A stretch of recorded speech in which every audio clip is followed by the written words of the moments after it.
All right, today we are, you're listening to the Mind Body Mushroom, where warriors, seekers, and rebels explore the front lines of healing. I'm your host, Jordan Ryan. From combat to consciousness, we dive into real stories, ancient wisdom, and the forgotten tools that help us reclaim our minds, our health, and our power. This show is made possible by Wind and Sea Coffee, our line of adaptogen-infused blends crafted for resilience, clarity, and performance. If you want to support the mission, visit windandseacoffee.com. Today, we're honored to welcome a true advocate for healing and resilience, Rob Sanderson. Rob is the founder and director of SWEL, which stands for Surf Waves Enjoy Life, a nonprofit organization dedicated to supporting veterans and first responders. After serving over 2 decades as a police officer, Rob recognized the profound need for mental health support among our nation's heroes. Through SWEL, he combines his passion for surfing with a mission to help others decompress, disconnect, and reinvigorate. Rob, welcome to the show. Thanks, Jordan. Appreciate you having me. Yeah, man. Thank you for coming on. So you guys were here in San Diego. When was that? A couple weeks ago? Yeah.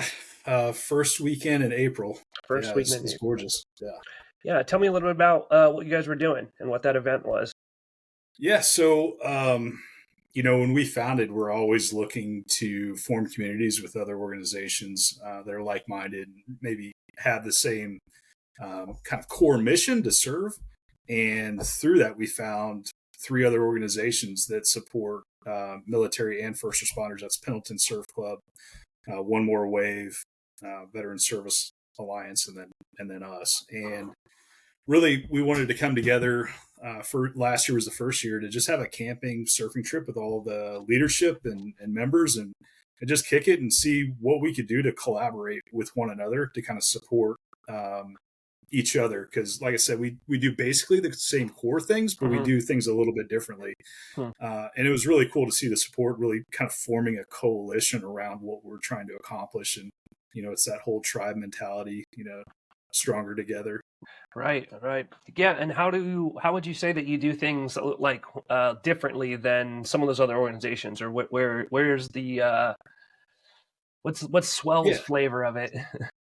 Yeah, I certainly don't want to speak to the other missions because I'm sure I'd dork it up somehow. But Swell's unique in the fact that we're bringing a lot of people that are not on the coast or really familiar with surfing from all over the nation. We bring them out to generally Huntington Beach on the West Coast, and they get 4 days of surfing, community meals. They kind of live together in the same Airbnb beach house. We do breath work, a little bit of yoga, and just provide them with some tools. We've got a expert in self-care who spoke with you not too long ago, Matt Domyancic. Yeah. That comes out and gives a talk.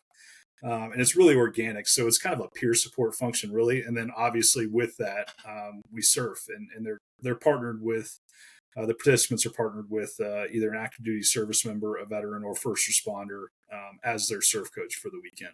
Yeah. Now, does Swell kind of focus primarily on first responders as opposed to like the veteran and military side, or is that not really a distinction? Yeah, it's not really a distinction. I would say for our mission in particular, there's a lot of bleed over, right? Between we got a lot of active duty firefighters and police officers that are veterans. And we have done veteran only trips that aren't first responders. So it's kind of a mixed bag, really. So we don't really distinguish. And, the traumas are very different as far as when you talk about acute trauma being in military and a very action-packed deployment versus, 20 years of kind of cumulative traumas with some acute sprinkled in there too. But the effect's the same when it goes to our program. Right. Yeah. No, tell me a little bit about your background. I knew that you worked in law enforcement, but I really don't know like much about your history. So what's the Sanderson origin story? Yeah, it was wild. I grew up Navy brat. So my dad was a fighter pilot. Always admired men and women in uniform. I always knew I wanted to serve. I actually went through Marine Corps OCS, met a lot of nice corpsmen there because I got hurt a lot. Yeah. The last couple of days I was at OCS. I ended up having such a bad blood infection through the blisters of my heels. They're like, dude, you're out of here. You gotta come back next year. No way. Wow. Yeah. So in the middle of that period of time 9/11 happened, and I was like, man, I need to get out there and I need to serve. And I did a ride along with a buddy of mine who was a cop, and I remember my dad calling me the morning of 9/11. He was like, asked me a really crazy question that kind of caught me off guard. And he's like, "What are you going to do about this? Like, we just got attacked. What are you going to do about this? You're the next generation." Wow. And so went to the police academy in 2002. Started my career in '03 in Gulfport, Mississippi, of all places. It's a wild story how I wound up there. Never even been to Mississippi till I started the academy, but ended up down there and worked on the Gulf Coast for 4 years. It was a good time, man. It was back when the community respected the officers for the most part, and the bad guys, there was like a mutual respect where they understood what was coming if they acted up, and we treated everybody with respect. I'd like to say, right. And then Katrina hit. We got blown pretty hard core down there when it came to damage. We actually had more storm damage than New Orleans, but clearly they had a larger population, more media attention. So we were about 45 minutes east of there. And after that, I spent, like 6 months straight of just storm recovery, right? So I think I worked 48 days straight of 16-hour shifts without a day off. And then 6 months, like 5 days a week, like 12 to 16-hour shifts. Did a lot of crazy stuff, flying around in helicopters, doing food drops, did a lot of body recovery. In the middle of that, they sent police officers kind of from all over that came to help us out, and firefighters and you name it, federal agencies. And I was recruited from an agency that came down to work with us to come up to Kansas City to work. And so about 9 months after Katrina, moved up to Kansas City again. Never even been to Kansas City. Really? Could probably even point it out on a map, to be honest with you, other than aim for the center of the U.S., furthest away from the coast, and had a great career up there. Did everything from pedaling a bicycle throughout the streets, catching bad guys that way, and spent 4 years undercover operations. Bought a lot of dope for DEA and FBI. That was fun, and even just the little local jokers. And I ended up with a back injury and retiring in 2020, and then spent the next few years as a civilian, managing civilian staff for a buddy of mine who got a chief job up here in the metro. Interesting. Now, you said something about, back in the day, or kind of around the time that you joined, there was more of like a mutual respect for law enforcement, and even a mutual sort of like acknowledgement between, the bad guys and cops as well. How do you see that has sort of changed over time? Like, what's been your perspective, and what do you think could be driving that? Yeah, so I think it's more than just looking at those two factions in a vacuum. I think it's a societal change. Like, we just have less respect for one another, period, and differing point of views. Like, it was weird. Like, I think I called bad guys back then could see things through the lens of what I was doing and trying to accomplish. And then like vice versa, there was like common ground, regardless of where we sat. Right. And as long as you weren't over the top disrespectful one way or the other, either the bad guy or the cops, like there's generally, you could get along pretty well. And for some reason, there's a number of reasons. I don't want to say for some reason. I don't want to point them out and get political, but there's been erosion of that throughout society, of just, mutual respect, empathy on both sides, and just perspective. Right. Yeah, that totally makes sense. It does seem that like, and on top of that, again, not to like to get too political, but I don't mind kind of going to some of these. It seems like there's been a form of like weaponized incompetence, regarding, like, I mentioned earlier before we started recording, I had a squatter in a house that I bought, for rent, to rent out, and this dude was going through a divorce, or said he just got divorced, was looking for a place to stay. I was looking for a month-to-month contract. I kind of like drew up a lease, rented it out. And within 1 month of him moving in there, he stopped paying and sort of, absolutely wrecked the place. And you want, as a citizen of your city, you look to law enforcement and the judicial system and a lot of these other systems that are meant to keep society ordered. In one like Mad Max realm, you go with pipes and start beating this guy for stealing your house, basically. But we don't want to live in that type of anarchy, right? You want to be able to, you know, we live in a system of laws and Well, you pay norms. taxes, right? Yeah, Yeah. that's what we pay taxes for. It's what we, but so what the step typically from there, since it's a civil situation, is you go and you evict him. You post some notices, hey, 3-day notice to pay or quit, 10-day notice to pay or quit. Then you file an unlawful detainer, and this kind of is the process. But I guess what I learned through this horrible process, in some states they do it better than others. Like, for example, I've heard in Texas and in Florida, even New Mexico, where I'm from, it's a 10-day process, and you file some paperwork, and within 10 days, if the person's still there and hasn't paid, the sheriff comes out and locks them out of the house, and that's it. It's 2 weeks maybe of an ordeal. It took me 6 months, and at what I learned through this whole thing was that during COVID, when everything kind of closed down, they closed down all of these eviction courts as well.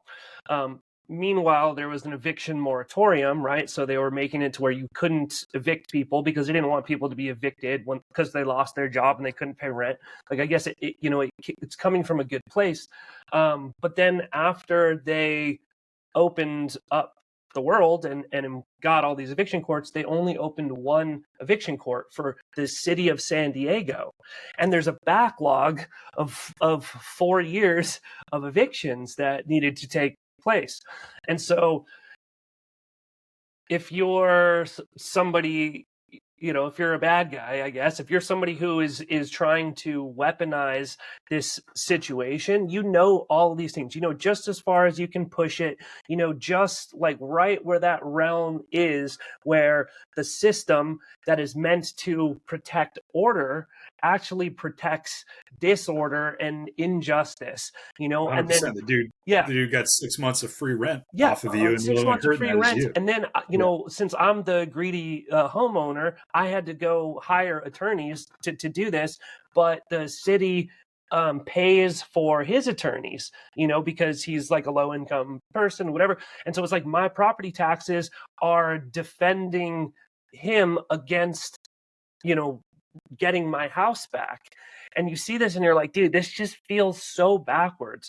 Like, I'm all for, you don't want some like a single mom who like loses her job and 3 days later her, landlord kicks her out on the street. Like, I understand like the need to have protections, and not everyone is like a nice person, but at the same time, it's like the fabric of society starts, disintegrating when you make it to where this weaponized incompetence, that's kind of how I see it. But moving into, That's a lot, man. yeah, I I feel mean, like we should give you a hug. dude, I mean, we're way past this. We've gotten Yeah. it, handled and whatever. But it's just one of those things that like I've seen in my own life, because we're all kind of like, you see stories on the news, and you have people from Kansas, they'll be like, oh, San Francisco is such a shithole. I'm like, have you ever been to San Francisco? Like, you know what I mean? Beautiful. Like, do you, Yeah. it Yeah. does kind of raise to the level of like, these are culture war political stories, but it's only once it kind of enters your life. You're a defund the police person until your car gets stolen, and then you're like, well, calling the police, what do you mean there's not enough officers to send out to the, like, well, yeah, it's like, it's a nice tagline until you need someone to come help you. What do you think about that?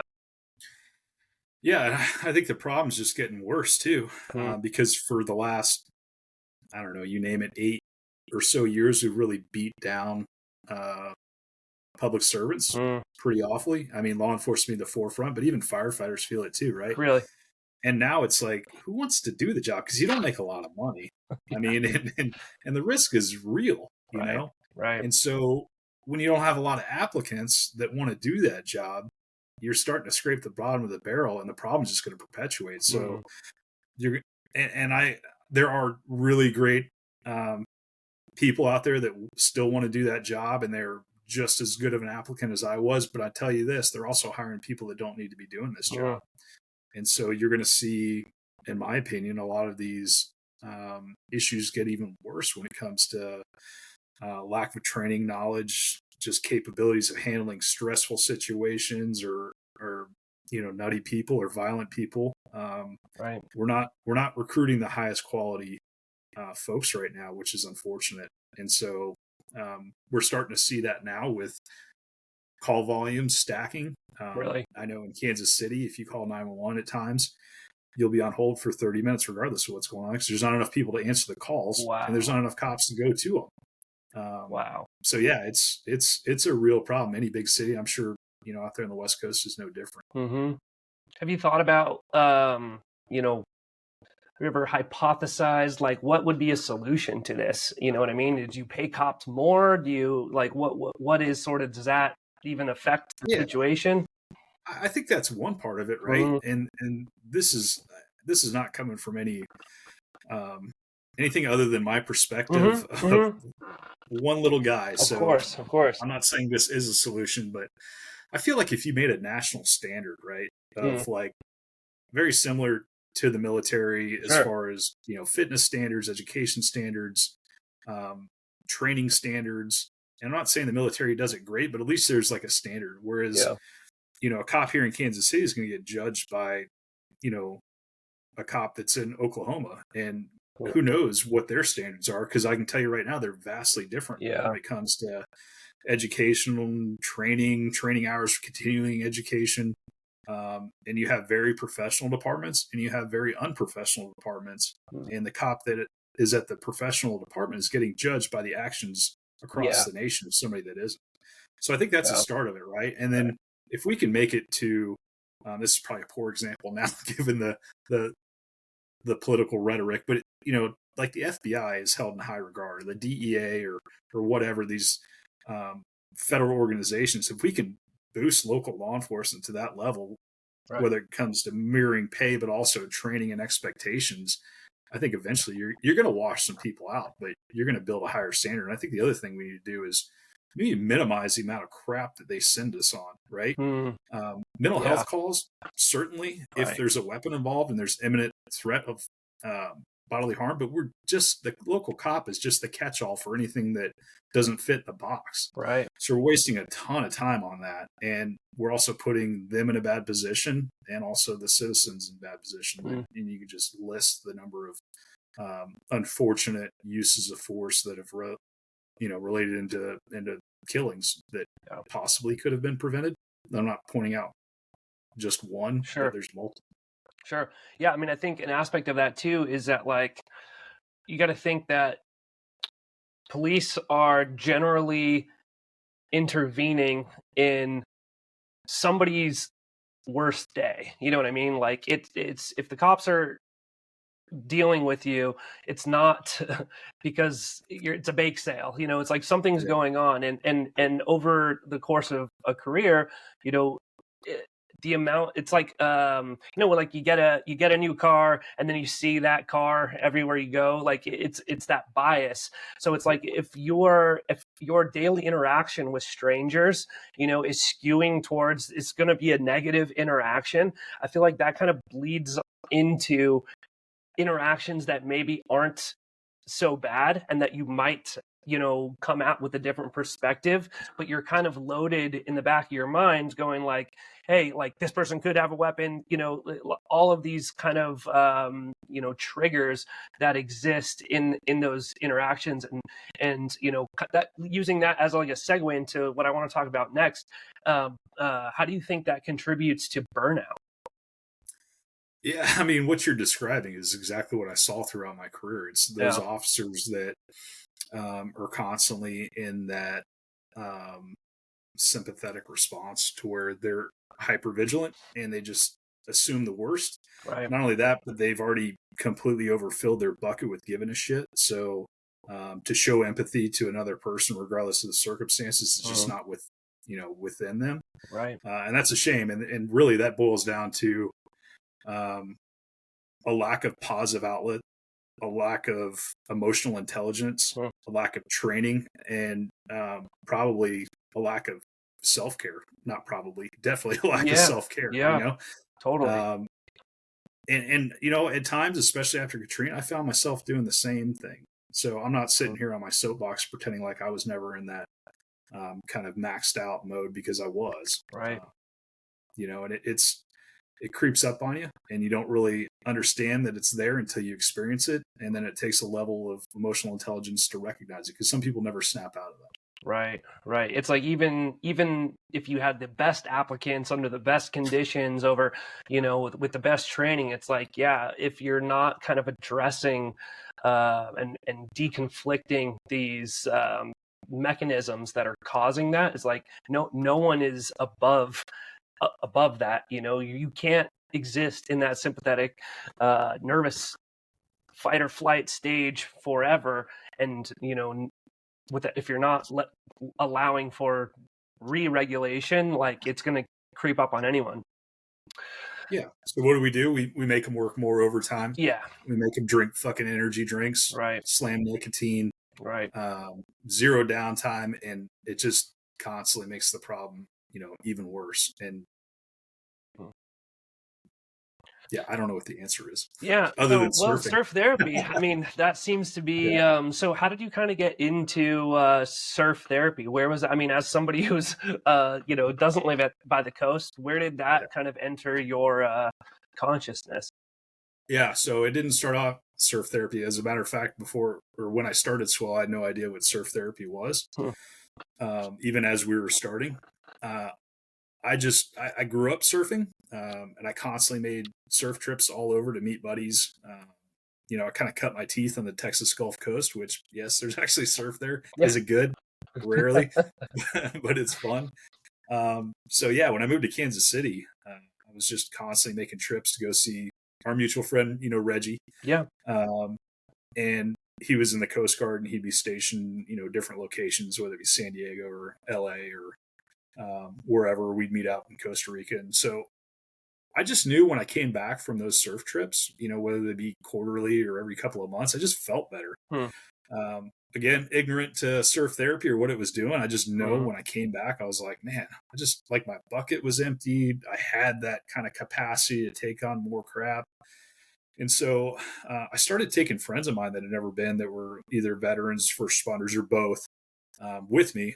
And I started to see like a real change in them too. And I was like, man, I wonder if there might be something here. And kind of simultaneously, I'd been interacting with a group that does equine therapy for veterans and first responders here in Kansas City.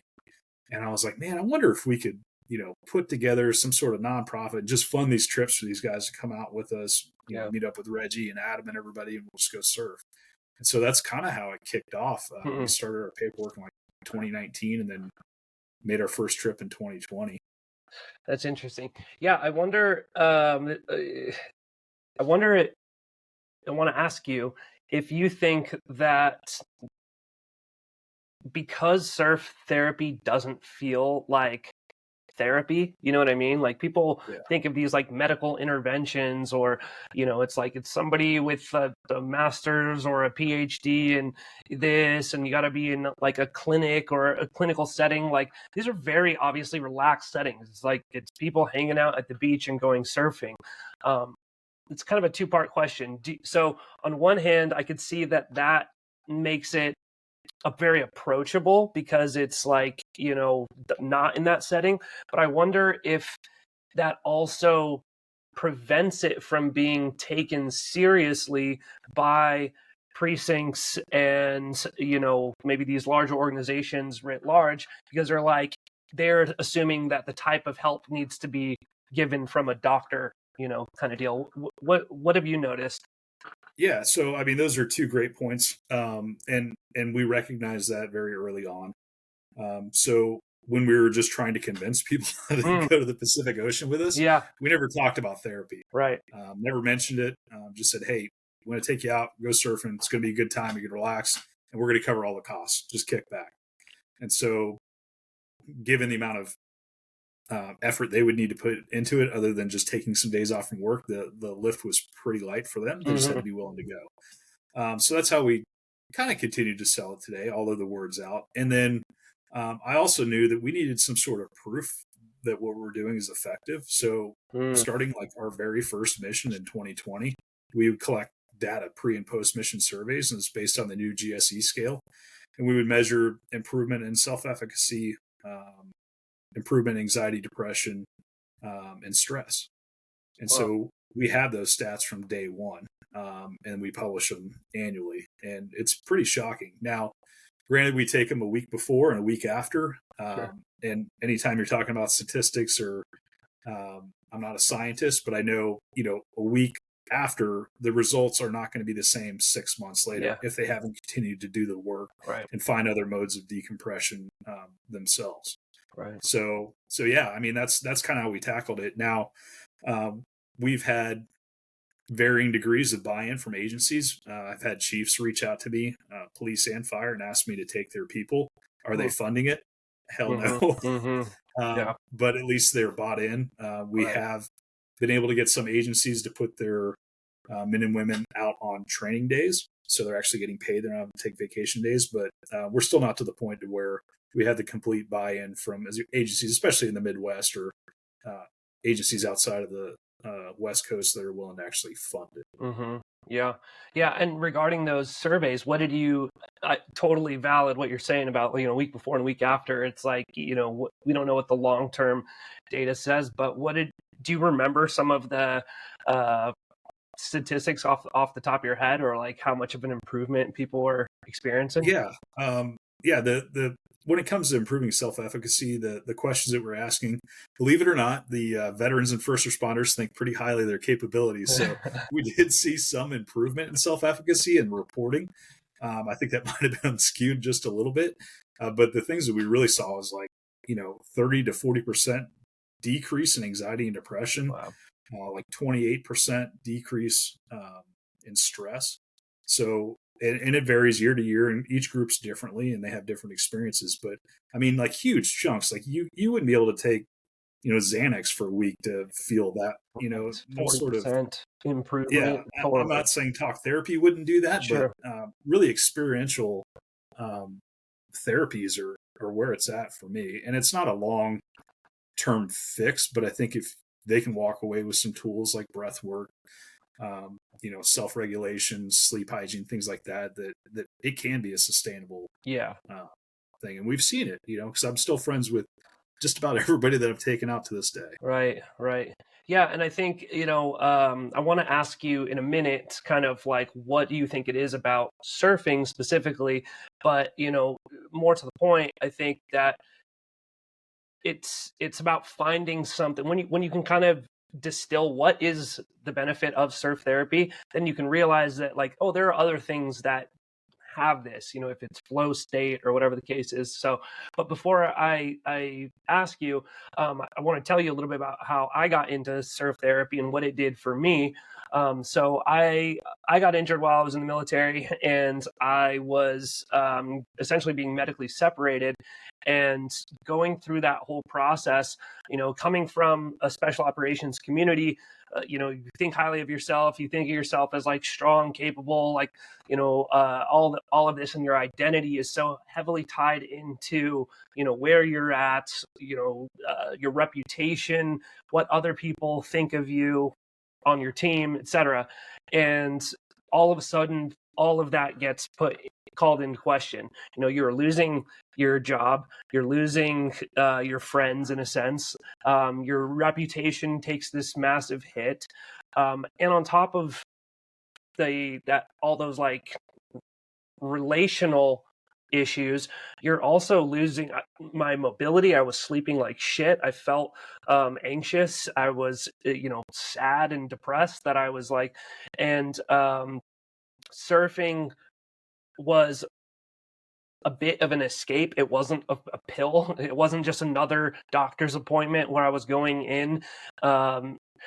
So I felt like this is fun. This isn't just like, more woe is me, like sick boy going to the doctor.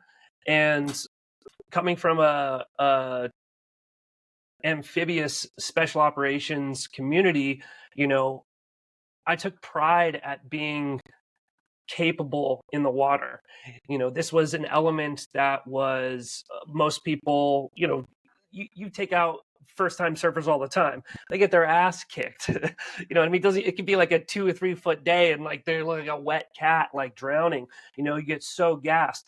And so that, because it was challenging and because it sort of pushed my limits in a lot of ways, it made me feel like once you could start doing it a little bit, like you got your confidence back and you're doing something that is difficult. It's connecting to nature, and it also has its own aspect of like culture, community, in the same way that like the military does, so for me that was like a hugely empowering aspect of it. And yeah, but I guess now's a good time to kind of segue. Is like, what do you think? What do you think that it is about surf therapy that makes it such a good intervention? Yeah, well, I think you hit on a lot of the good points. I Mm, mean, bringing people out there that have never experienced anything, doing hard shit is good for you, mm, whether you like it or not. So that it's not an easy sport to learn, even on a 2 to 3 foot day. Um, it's good to have your ego squashed a little bit, right? mm, And it gives you some perspective too. Like you're out in this giant body and you're not in control. You may think you can swim well, but get wiped by a head high, barrel, and it's not necessarily going to be the case. yeah.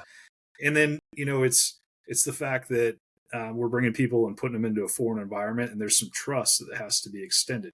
Mm, So when you're in that sympathetic state, you're not trusting anybody to do anything. But if you can interesting. relinquish a little bit of trust to your surf coach, to me, to bring you out there, and just a little faith that you're going to survive this experience, that's healing. Mm, On top of that, you can't bring your radio out in the lineup. You can't bring your gun. You don't have your cell phone. You're given a task that's not an easy one that you don't know how to do. right. And if you don't focus on catching that wave, you're not going to catch it. Mm-hmm. And whether that's, standing up and riding for the first time or just on your belly, either way, focusing on that. And then the physical exhaustion of doing something difficult, learning a new skill, and probably the coolest thing that you mentioned that I have found, and one of our biggest unintended benefits is that building of community. Because a lot of the men and women we take out have that loss, that sense of loss in their community, because most of them are struggling with some form version of whatever letter diagnosis you want to give them. And they feel that kind of separation from their community. And Yeah. then they're surrounded by people that are there for them or other participants. So that's been really cool. So a lot of that, and there's something about being in the water, being on the sand, being grounded, no financial worries about why you're out there. They know that Swell's going to take care of it. So that's really, I think, the highlights of what makes it work for people. Yeah, that's awesome. Do you have any good like anecdotes that you want to share about just crazy transformations that you've seen? Yeah, I mean, I try to get to know participants a little bit, either through Zoom or phone calls or whatever ahead of time, but you never really know the impact unless you stay in touch with some people. I took a guy out that was recommended to me by one of the chiefs, and he was involved in a kind of a crazy shooting. He wasn't the shooter, but he was in charge and directing people to be in certain positions. And one of the people under his command ended up shooting and killing a guy. And it was justified. We don't call them good shootings, but it was a justified shooting. Right. And afterwards, the officer that was the shooter ended up quitting, and then he blamed our participant for ruining his career, for putting him in that position. And he held a lot of guilt, that and a lot of other factors. So we brought him out. He's a great dude, had a good time. We put one of our peer support participants with him to kind of keep an eye on him. And it went really well. And, we kept in touch. I didn't really think anything of it until you fast forward a couple years later. And I was at a peer support command school, and I was given a talk about SWEL. And one of the commanders stood up, and he was referring to this participant, and he says, "You know what?" Because I had said, "Hey, we're trying to keep people's jobs." He's like, "Not only did you save this person's job, but I can tell you saved his life." And I've heard that from him since then. Wow. So we've had a lot of really cool, kind of powerful stories that. Excuse my dog. No, he's good. Just needing some pets here. I'm his emotional support human. So yeah, we've had a lot of good success with that. We've had people that we've brought out to SWEL missions that then become therapists themselves or counselors, and then they're referring their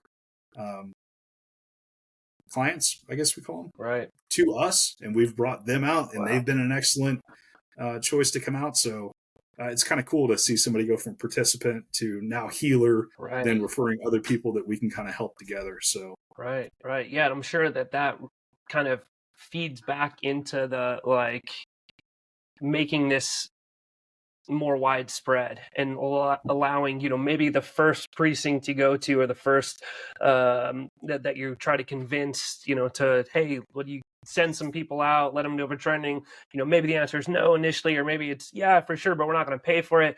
But you give it a generation, give it many years and many lives touched by this, and a lot of people that have gone from participant to trainer, I think it becomes that much easier over the long run to actually kind of create that change. Kind of has ripple effects, throughout time. Yeah. What's the hardest challenge that you run into for your nonprofit? Yeah, the need is definitely there. The most difficult thing, is I'm sure you could probably guess, is funding, right? Yeah. So trying to determine what would make sense for a donor, whether it be a corporate sponsor, and what their return on investment is. We've done some pretty cool things here lately to kind of put us in a better position to really compete for those dollars. The first thing we did is I stepped back as director, and we put Adam Wright, who's active duty warrant officer in the Coast Guard, in as director. He was the deputy director for a while. He's been with us since the beginning. He's on the West Coast. Great dude. And I'm really excited to see what he's going to do. I'm still on the board, still considered a founder, obviously, and here to help and go surf for sure. And the other thing we did was put a director of development in place that's going out and kind of seeking these donations and sponsorships. So obviously funding's an issue. Participation and finding participants is not an issue at all. I got a whole laundry list of people that would like to go, which is awesome. Because early on, I just, was filled with a lot of self-doubt. Like, man, people aren't going to want to do this. This is silly. Really? Interesting. Yeah, I don't know. I'm one of those people that, it took me probably 3 years of doing this for me to really allow myself to feel any sort of satisfaction with what we've done. And that's kind of a shame, because I've let the people down that help support that when I don't, share in the credit of it. So right. Yeah, what is that process like to find funding for it? Maybe you can stick a high level or go as deep as you want, but how does that work? I mean, we're always on the lookout for any grants or charitable organizations that put grants out there. Government grants, they don't cover what we do for the most part. So fundraisers too. We hold golf tournaments, raffles, and sell T-shirts. And, individual. We've got a whole lot of very giving individual contacts that'll contribute, which is nice. So it's everything. Early on, I would sell a kidney to take somebody on a surf trip. Yeah. The first one we ever did, I put everything on my personal credit card and just hoped to God that I could afford to pay it off. And we threw like a gala style dinner at a place called Warhurst for Veterans, that organization I was telling you about. Yeah. Thank goodness I was able to pay that off. So you still got your kidneys? Still got them. Yeah. Thank goodness. I only need one though, so I've got one of those. Yeah, you could easily sell. I can also sell this pup here too. What kind of dog is he? He's a Great Dane. Oh yeah, I can see that. He's a rescue. He did not have a great start in life, so now he's spoiled rotten. He's very thankful. let's see. What do you see that is different within the veteran and first responder community? Like, obviously, there are some overlap, but what's a big distinction that you see? Um, Gosh, I feel like the veteran community is kind of headed in the right direction when it comes to forward thinking on self care. Mm, I feel as if a lot of the veterans I interact with are a lot more upfront with kind of talking about things that are going on with them. And the police and fire and medics, not so much. They're still very guarded. It almost feels like maybe the veteran community 20 years ago. mm, Um, and I also see that, the traumas are different. It seems like veterans get a whole lot of crap, like in a really short amount of time, depending on, what their job was and when they served and how many times they were deployed. Granted, there are, guys and gals that have been in the military for 20, 25 years in multiple deployments, but generally speaking, it's kind of short spurts of yeah, trauma. right. And then they're out, and then it's just like, holy shit, like I'm on my own now. Hmm. And so it seems like very abrupt. Right. Whereas most law enforcement or fire, their careers are a little bit longer, but same result. It's like, Hmm. hey, now you're out, and it's like, I retired medically after an injury unexpectedly, much like yourself, Hmm. and experienced very similar things that you did with the loss community. I thought I was a pretty popular guy amongst the department, and I don't think it was any stab at me that I don't keep in touch with those people, but it just kind of out of sight, out of mind. So Yeah, that right. certainly was an issue as well. So a lot of crossover, but again, there are some kind of intricate differences. Yeah, yeah. I wonder back to kind of um, possible solutions or other things like, we at least have, well, there's an entire department of veteran affairs. You know what I mean? It's a national organization that sole job is to take care of veterans and their families. There's not really anything like that for first responders, right? It's all pretty atomized, like across the nation. Interesting. Yeah, I mean, the retirement systems depends on, what state you're in, what city you're in, because certain Mm, cities have their own pension, certain, states have. So it's just, it's so different across the board. Again, I think bringing that back to a national standard to where yeah. maybe not a full on type of VA scenario for first responders, but Hmm. some sort of resource out there would be great. Right, Um, right. I think this statistic's a little bit old, but there for a while, the life expectancy of a cop that retires was like 5 years. He was dead after he retired, or Wow. she. Yeah, and whether that be by their own hands or through just poor health, there's just Crazy. not a whole lot of support out there Right. once you get out. Yeah, Yeah, there's not even like a term, I guess. Like, if you were in the military and then you get out of the military, you're a veteran. If you were a cop for 5 years and then you're not a cop. you're called smart. Yeah, exactly. Just kidding.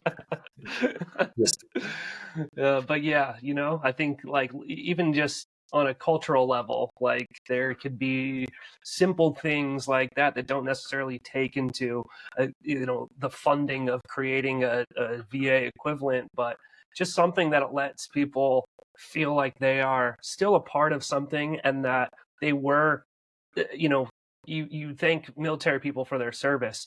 You know, most people don't really thank cops for their service, and especially, it's complicated. I get it when they're in and they're kind of enforcing laws and whatever, but maybe by the time someone gets out, like, I feel like there shouldn't be as much controversy over it, and that is something that was needed to make society function, and doesn't cost much, but I guess just kind of being thankful. Like, I don't know, what do you think? What do you think? yeah, that's an interesting one. I think the firefighters certainly they have no qualms about wearing their firefighter T-shirts and their stickers and things like that. I know most cops, not all, because you see them out there, but they really don't want anybody to know what they did for a living or what they do for a living. Hmm. Especially the last 10, 15 years, it's not exactly the most popular Yeah, profession. yeah. So I don't know, public recognition is really, but some sort of system of support Hmm. not exactly like the VA, but something out Right. there. Right. And there's a lot of nonprofits that are doing some killer work that are stepping up, trying to be that transitional support for people, which is awesome. But to me, I think that's something that the government should be funding. That people are giving a lot of themselves, and sometimes losing, breaking up families and certainly damaging people, for their service. So Right. Right. So we're kind of wrapping up. I guess I have maybe another one question to ask you, and then you can leave us with any sort of parting remarks. But what's your favorite cop movie, if you have one? oh gosh. I mean, Let's Be Cops is hilarious. It's not really a cop movie. It's like two guys pretending to be cops, but they're not far from the truth. Have you seen I that? feel like I have. It's not very old, right? Let's be cop. No, it's not. Yeah, 2014. Oh yeah, yeah. I remember this movie. They're not far off, man. Some of the stuff that happens there.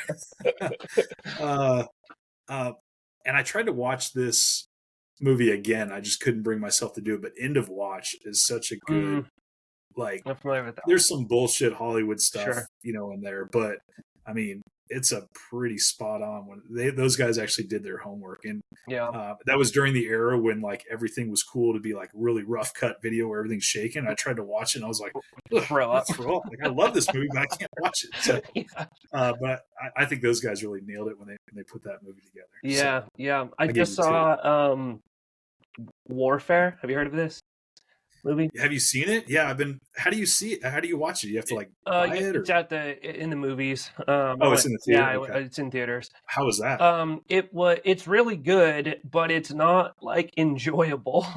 I guess if that's, I could see it winning some awards. Like I honestly did not know anything about it. I've seen other Alex Garland movies, and the trailer looks kind of good, but it doesn't really kind of indicate like what the movie's about. But yeah, you could tell kind of the same deal. Like they did their homework. It was supposedly it's basically one sort of mission that happened during the Iraq invasion.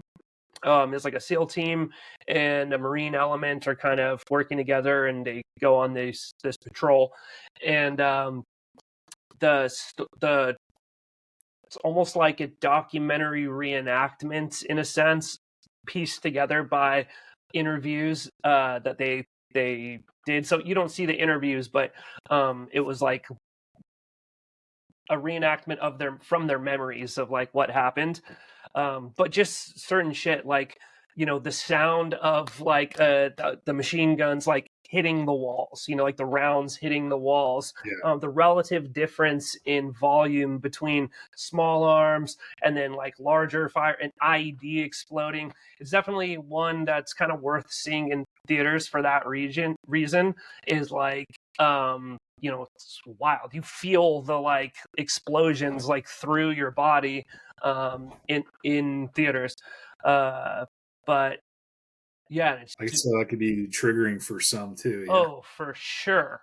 I imagine it absolutely will be, because it's also like it's not very Hollywood. Like there's very little like dialogue even in terms of like character development or like the boys shooting the shit like back in the team room. Like it's not really that way. It's sort of like what was happening in this mission, after this ID goes off, everyone can't hear. It's kind of that like ear ringing thing. And then at some point, you kind of hear as the audience what, you're hearing from the perspective of everyone involved. And then you kind of hear it as like the audience. And there's a guy like screaming just like, ah, like bloody murder. And you're like, whoa, dude, like it does not glamorize combat by any means. But yeah, I think it's an important kind of bookend to our global war on terror. And I think it's interesting because like a lot of military movies, the DoD sanctions a lot of stuff, and it does serve an element of recruitment. You know what I mean? Like active valor specifically was like DoD sanctioned. They were trying to increase SEAL applicants, they wanted to fill that pipeline. A lot of movies are that way, where it's like they put this, there's an agenda behind it. Zero Dark 30 was sort of meant to kind of justify and rationalize the enhanced interrogation program, and to be like, see, well, if it wasn't for these, controversial methods, we wouldn't have gotten Sarkawi and blah, blah, blah, and so this one, it's kind of, it definitely doesn't have that same flavor, which is interesting because I go to this like SD MAC, it's like the San Diego Military Advisory Council, every couple months, and they do like breakfast. And I've always wondered while I was in, like what is like the general of this base do, or like of this, like where does he go all day? What's his job? And like this is the type of shit that they do. They go out to these like breakfasts and then just like talk about, very, very high level stuff. But one kind of constant theme is that like there are recruitment challenges. I think pretty much every branch, with the exception of maybe the Marine Corps, has come up short on their recruitment. So they're trying to figure out new ways, like how do we get people to want to join, and I don't know what the answer to that is, but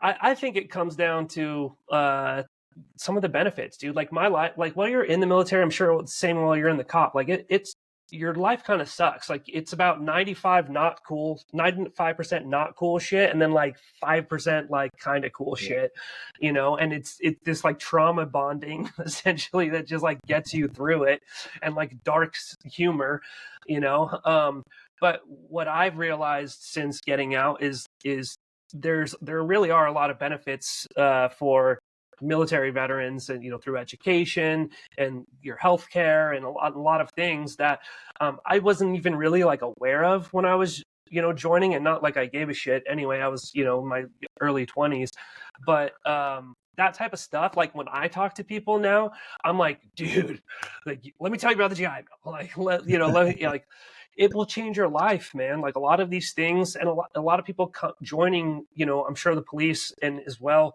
the military, it's like it's lower economic brackets. It's people with kind of like, I don't really know what to do with my life. I don't know where to go. And if you could just be like, hey, if you're going to go do this thing, it's serving your country, it's serving your community in some way, shape, or form. And then when you get out, you're going to have, a lot of advantages. I think that's one way of maybe doing it, but I don't know. For sure. So Rob, what do you want to leave everybody with? How do you, where can they find you? What kind of events do you guys have coming up? What's the next chapter for the SWEL mission? Yeah. So, first off, they can go to our website, just recently relaunched. It's www.theswel.org. Next thing on the horizon, we're looking to do a June veterans trip. We're hopefully got that all booked up, ready to go. And then in October, same spot down there at Camp Pendleton, we're doing the military surf competition in conjunction with Pendleton Surf Club, One More Wave, and VSA. So super stoked on that. Future is Adam Wright's going to get this thing going a hell of a lot better than I ever did, and I'm here to support him. Sick. I'm blessed that I got to spend 5 years at the helm, meeting people like yourself and Matt, and Patrick Narduli, and just several of your other guests. Just stoked to meet new great people that I wouldn't have otherwise been able to meet. Yeah, absolutely. Yeah, I'd love to support your guys' mission on some of the upcoming trips you guys have going on. Set up some coffee and hell yeah. Yeah, and if you're enjoying the show and you want to support what we're building, check out Wind and Sea Coffee. You'll get the best tasting adaptogen blends out there and help fuel the podcast in the process. But Rob, this has been great. Thank you so much for coming on. This is the Mind Body Mushroom, and check us out.